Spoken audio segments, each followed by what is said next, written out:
کہ کیسے ان کو غلط اطلاعات دیے جا رہے ہیں اور خود وہ پتہ نہیں کس خلا میں رہتے ہیں کہ پاکستان کی کرنسی تو اس وقت افغانستان سے بھی کمزور ہے، بھوٹان اور نیپال اور سری لنکا سے بھی کمزور ہے، بنگلہ دیش اور انڈیا سے بھی کمزور ہے۔ جو 1 کروڑ نوکریوں کا اعلان کیا تھا، 35 لاکھ سے زیادہ لوگ اس حکومت میں بے روزگار ہو گئے ہیں۔ 850 دنوں میں انہوں نے خود کہا تھا کہ ہم 50 لاکھ گھر دیں گے۔ چلے 50 لاکھ نہ صحیح، 1 لاکھ گھر تو دیتی حکومت۔ اگر 1 لاکھ بھی ناممکن تھا تو چلے 1000 گھر تو یہ حکومت دیتی، 500 گھر تو دیتی، 100 گھر تو دیتی، چلے 1 گھر تو یہ حکومت دیتی۔ اگر جھوٹوں کا کوئی عالمی مقابلہ ہو جائے تو ورلڈ کپ یہی حکومت جیت سکتی ہے۔ اور اس وقت جھوٹ بولنے کا انہوں نے نیا اصطلاح ایجاد کیا کہ یہ یو ٹرن میں لیتا ہوں، جھوٹ نہیں بولتا ہوں، یو ٹرن لیتا ہوں۔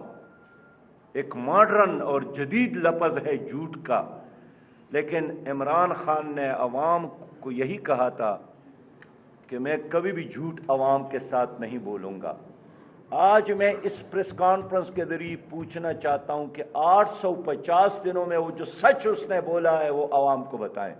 ہمارے ساتھ تو 800 ان کی جھوٹ کے ثبوت موجود ہے۔ انہوں نے کہا تھا میں خودکشی کروں گا، خودکشی حرام ہے، لیکن انہوں نے قوم سے معافی بھی نہیں مانگی کہ میں نے جو بولا تھا غلط بولا تھا۔ معاشی پالیسیاں ناکام ہیں۔ ورلڈ بینک اور IMF کے کارندوں کو لا کر یہاں تمہارے اوپر انہوں نے بٹھایا، جن کا کام صرف آپ کو نچوڑنا ہے اور آپ کی گردنوں کو مروڑنا ہے۔ اور اب بھی ورلڈ بینک اور IMF یہی بیان دیتے ہیں کہ 2023 تک پاکستان کی معیشت ٹھیک ہونے کا کوئی امکان نہیں ہے۔ خارج محاذ پر یہ حکومت 100% ناکام ہو گئی ہے۔ آپ خود مجھے بتائیں کہ اس وقت پاکستان کا کون دوست ہے؟ چین ہم سے ناراض، سعودی عرب ہم سے ناراض، متحدہ عرب امارات نے آپ کے ویزے دینے بند کیے ہیں، ایران اور ملیشیا، سب کی نگاہوں میں پاکستان اس وقت ایک مشکوک ملک بن گیا ہے۔ ہمارا جو خارجہ پالیسی کا ایک بنیادی محور تھا وہ کشمیر پالیسی تھی۔ خود محترمہ شیرین مزاری صاحبہ اعتراف کرتی ہے کہ اس حکومت نے کشمیر کا بیانیہ تباہ کیا، 73 سال جدوجہد کو سبوتاش کیا۔ خود اسد عمر صاحب اور شیخ رشید صاحب اس حکومت کی معاشی پالیسیوں کی ناکامی کا اعتراف کرتے ہیں۔ تعلیمی ادارے بند ہو گئے ہیں۔ کرونا وائرس تو ایک بہانہ ہے۔ اس حکومت نے وعدہ کیا تھا کہ ہم پاکستان کو ایشیا کا ٹائیگر بنائیں گے، لیکن سب سے بڑا ظلم یہی کیا کہ اس حکومت نے پہلے بجٹ، دوسرے بجٹ میں بھی جو اعلیٰ تعلیمی اداروں کے لیے فنڈ گزشتہ حکومتیں رکھتی تھی، فنڈ اتنا کم کیا کہ یونیورسٹیوں نے بڑے بڑے پروجیکٹ ختم کیے۔ آج اسلام آباد میں کلرک بھی احتجاج پر، عام ورکر بھی احتجاج پر، وہ تو ایک طرف، لیکن PhD اسکالرز بھی احتجاج کرنے پر مجبور ہیں۔ سب سے پہلے ڈنڈے انہوں نے کوئٹہ میں ڈاکٹرز پر برسائے ہیں، اور آج چاروں طرف کوڑے ہیں اس حکومت کے جو عوام پر برسا رہے ہیں۔ ناکام ترین حکومت ہے۔ اس لیے جماعت اسلامی نے اس حکومت کی معاشی پالیسیوں کے خلاف، اس ملک کے عوام کے لیے مہنگائی اور بے روزگاری کے خلاف احتجاج شروع کی ہے، اور ہم نے پہلا جلسہ باجوڑ، بنیر، سوات اور دیر میں کیا، اور اب اگلا جلسہ انشاءاللہ 2 ہفتوں کے لیے ہم نے کرونا وائرس کی اس وبا کی وجہ سے وقفہ کیا ہے، لیکن اگلا جلسہ انشاءاللہ تعالی ہمارا عظیم شان جلسہ اس حکومت کے خلاف گجرانوالہ میں ہوگا، اور پنجاب میں ہم اپنی تحریک کا آغاز بھی گجرانوالہ سے کر رہے ہیں۔ ہماری اس تحریک کا بنیادی مقصد عوام کو نجات دلانا ہے، اور میں بالکل کلیئر کرنا چاہتا ہوں کہ ہم اس حکومت اور گزشتہ حکومتوں میں کوئی فرق بھی محسوس نہیں کرتے ہیں۔ پی ٹی آئی کی حکومت، پرویز مشرف پیپل پارٹی اور مسلم لیگ کی حکومت کا ایک تسلسل ہے۔ ان کے درمیان خارجہ پالیسی پر، ورلڈ بینک اور آئی ایم ایف کے ساتھ ڈیلنگ پر کوئی اختلاف نہیں ہے، کشمیر پالیسی پر کوئی اختلاف نہیں ہے۔ اختلاف اس چیز پر ہے کہ آج اگر اسٹیبلشمنٹ نے پی ٹی آئی کی منہ میں دودھ کا بوتل رکھا ہے تو یہ ہمارا حق تھا، کل یہی فیڈر ان کی منہ میں تھا، یہ بڑے خوش تھے۔ آج پی ٹی آئی والوں کی منہ میں ہے تو یہ پریشان ہے۔ ہمارا موقف یہی ہے کہ سیاست میں اسٹیبلشمنٹ کا انوالومنٹ یہ ملک کے لیے نقصان دہ ہے۔ ہمارا موقف یہ ہے کہ پی ٹی آئی نے جس طرح اسٹیبلشمنٹ اور پاک فوج کو سیاست میں انوالو کرنے کی کوشش کی ہے، انہوں نے ملک کو نقصان پہنچایا ہے۔ یہ پالیسی پی ٹی آئی کی ملک کے لیے نقصان دہ ہے۔ انہوں نے اداروں کو متنازع بنایا، اور جب بھی کوئی جلسہ ہوتا ہے، آپ ریکارڈ اٹھا کر دیکھیں، جب کوئی جلسہ اعلان ہوتا ہے یا جب جلسہ ہوتا ہے، اسی دن جناب عمران خان صاحب آئی ایس آئی کے ہیڈ کوارٹر کے دورے پر ہوتے ہیں، اور پھر کہتے ہیں کہ ہم ایک پیج پر ہے۔ جب کوئی جمہوری حکومت کہتی ہے کہ فوج ہماری پشت پر کھڑی ہے، اس کا مطلب یہی ہے کہ انہوں نے اپنے آپ کو کمزور سمجھا ہے۔ اس وقت آپ کی حکومت بند گلی میں بند ہو گئی ہے، ان کے آگے بڑھنے کا راستہ بھی نہیں ہے اپنی نااہلی اور نالائقی کی وجہ سے، اور دائیں بائیں بھی یہ دیکھنے کی صلاحیت نہیں رکھتی ہے۔ مختلف الخیال مفاد پرست لوگوں کا ایک ٹولہ انہوں نے عوام پر مسلط کیا ہے۔ میں اس لیے سیاسی جماعتوں کو بھی مشورہ دیتا ہوں کہ سب سے اہم کام اس وقت آئندہ ہونے والا الیکشن، اس کو شفاف بنانا ہے۔ کیسے بنایا جائے؟ ابھی گلگت کا الیکشن ہوا، اور گلگت کے الیکشن میں پوری قوم نے دیکھا کہ کس طرح وفاقی حکومت نے اپنے وسائل کا غلط استعمال کیا۔ اپنے وزراء کے ساتھ وہاں انہوں نے ڈیرے ڈالے اور ہر وہ کام کیا جس کی اجازت ہماری قانون، آئین اور الیکشن کمیشن کے قوانین میں نہیں ہے۔ اس حکومت نے مقبوضہ کشمیر کو انڈیا کے حوالے کیا، اس کو تو فتح نہیں کر سکے، لیکن بڑے خوش ہے کہ ہم نے گلگت کو فتح کیا۔ اور اب یہ حکومت آزاد کشمیر کو بھی اس کا سٹیٹس تبدیل کرنے کے بارے میں سوچ رہی ہے، اور اس کو بھی ایک صوبے کے سٹیٹس دینے کے لیے یہ لابنگ کر رہی ہے۔ ذہنی طور پر اس نے کشمیر پہ، مقبوضہ کشمیر پر انڈین قبضے کو تسلیم کیا ہے، اور یہی وجہ ہے کہ ہر وہ کام یہ حکومت کر رہی ہے جو انڈین گورنمنٹ نے اپنے لیے جواز بنایا، کہ ہم نے کوئی نیا کام نہیں کیا۔ پاکستان بھی اس طرح کر رہا ہے۔ ہم کشمیر کی آزادی کے لیے جدوجہد پر ایمان رکھتے ہیں، مقبوضہ کشمیر پر انڈین قبضے کو ناجائز سمجھتے ہیں، اور وہاں کے لوگوں نے جو قربانیاں دی ہے، 5 لاکھ کے تعداد میں ہمارے نوجوان شہید ہو گئے ہیں، 23,000 سے زیادہ لوگ اس وقت جیلوں میں ہیں، پوری سیاسی قیادت مقبوضہ کشمیر کے جیلوں میں ہے۔ ہم ان کے ساتھ کھڑے ہیں، ہم اس جدوجہد کو کبھی بھی تنہا نہیں چھوڑیں گے۔ ہم انشاءاللہ خون کے آخری قطرے تک اور زندگی کے آخری لمحے تک کشمیریوں کے ساتھ کھڑے ہیں، لیکن اس حکومت نے کشمیریوں کو بھی تنہا چھوڑا ہے۔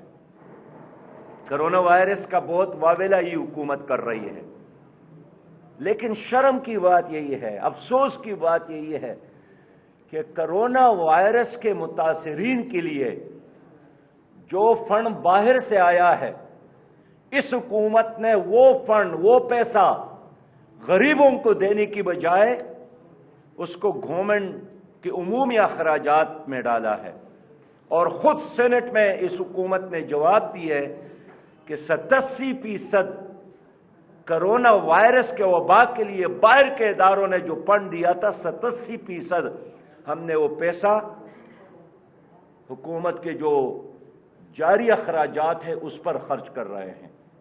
اور یہی وجہ ہے کہ آج بھی آپ کے ہاسپٹل میں آپ کے ملتان کا ایک دوست، ان کی والدہ بیمار ہوئی اسلام آباد میں، رات کے 11 بجے اس نے مجھے فون کیا، کسی سرکاری ہاسپٹل میں ایک چارپائی تک نہیں ملی۔ یہ دارالخلافہ کی بات میں کرتا ہوں۔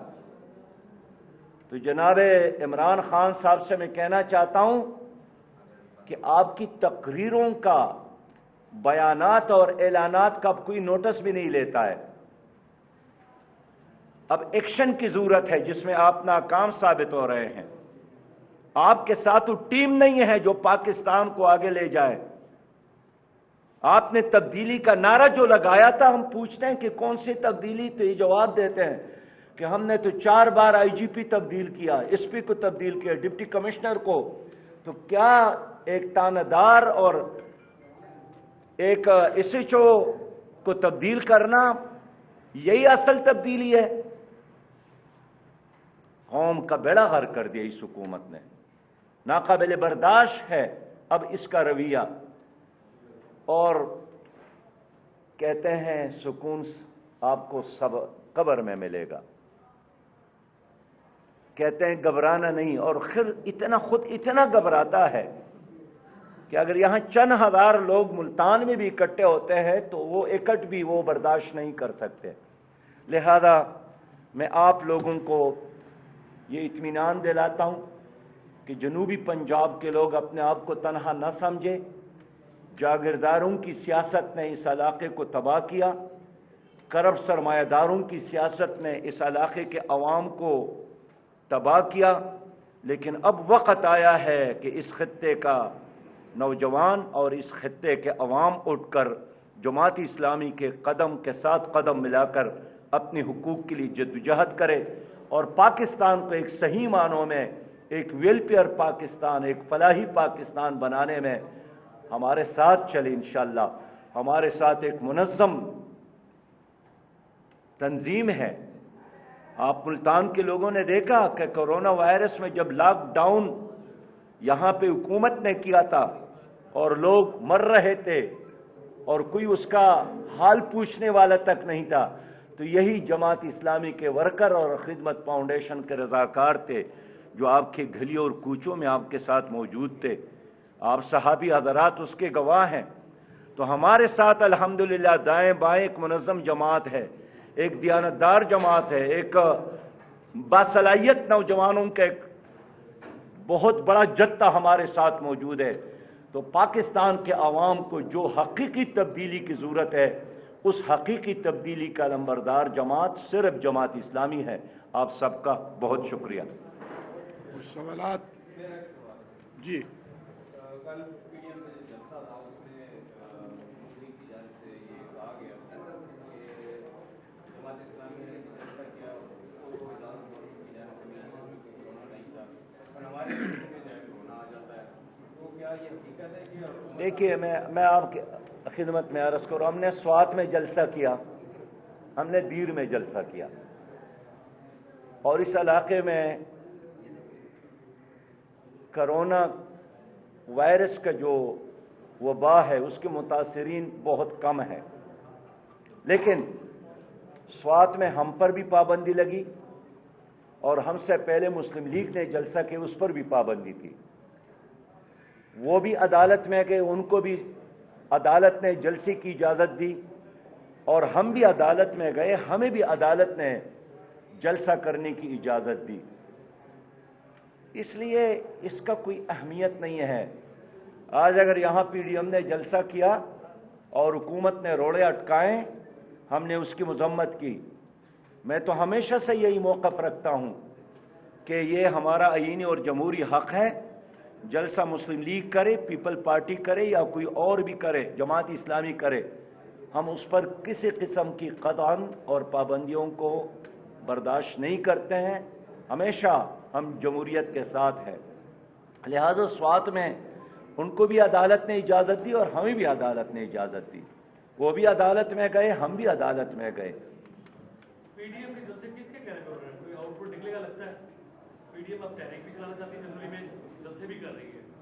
پیچھے کون ہے؟ کوئی آؤٹ پٹ نکلنے والا ہے, گورنمنٹ جانے والی ہے, کیا ہے؟ آپ تو ان کو بیٹر دیکھتے ہوں گے. آپ تو مجھ سے میرے بارے میں پوچھے نا, یہ تو ان سے پوچھے. میں عرض کرتا ہوں کہ جماعت اسلامی کی اس جدوجہد کے نتیجے میں نظام بدلے گا. ہماری اس جدوجہد کے نتیجے میں حقیقی تبدیلی آئے گی, اور ہم نہیں چاہتے ہیں کہ ہماری جدوجہد کے نتیجے میں پرانے لوگ پھر آپ کے کندھوں پر مسلط ہو جائے, پرانے نظام اور سٹیٹس کو کے ساتھ. اس لیے ہم ایک کلیئر پروگرام, ویژن اور منشور کے ساتھ عوام کے سامنے موجود ہے.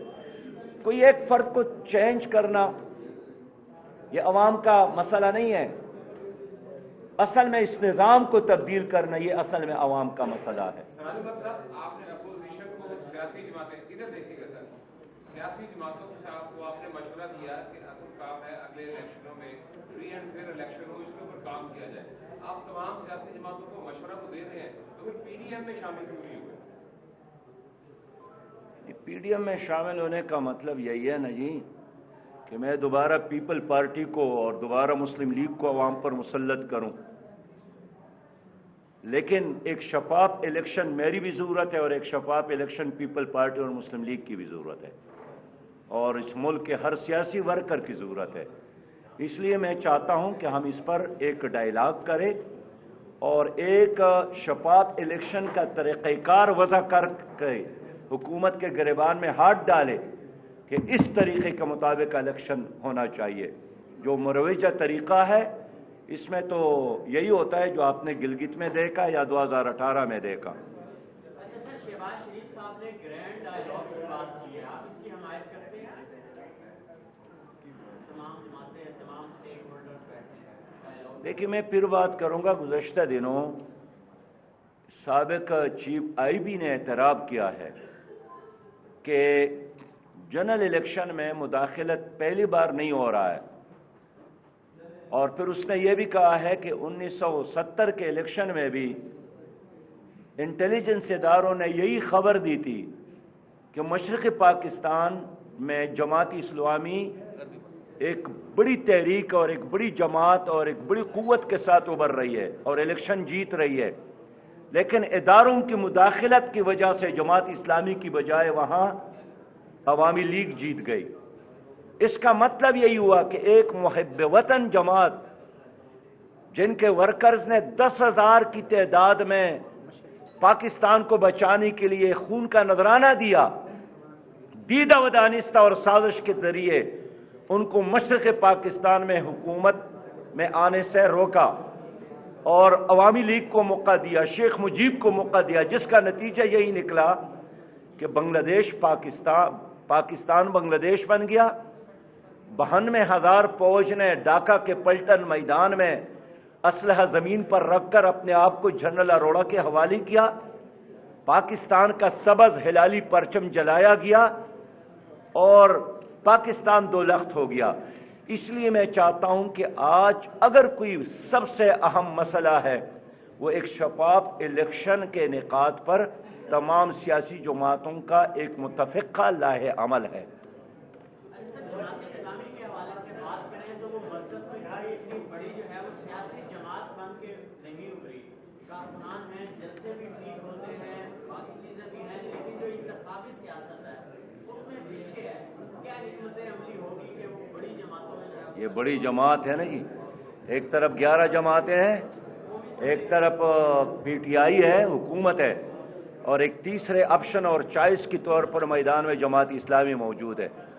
اور اگر آپ میڈیا کو دیکھتے ہیں الحمدللہ باجوڑ میں, بنیر میں, سوات میں اور دیر میں جو جلسے ہو گئے ہیں اسی طرح بڑے جلسے, اس سے بڑھ کر بڑے جلسے ہمارے ہو گئے. میں عوام کا شکریہ ادا کرتا ہوں, لیکن اس سے میں نے یہی محسوس کیا کہ عوام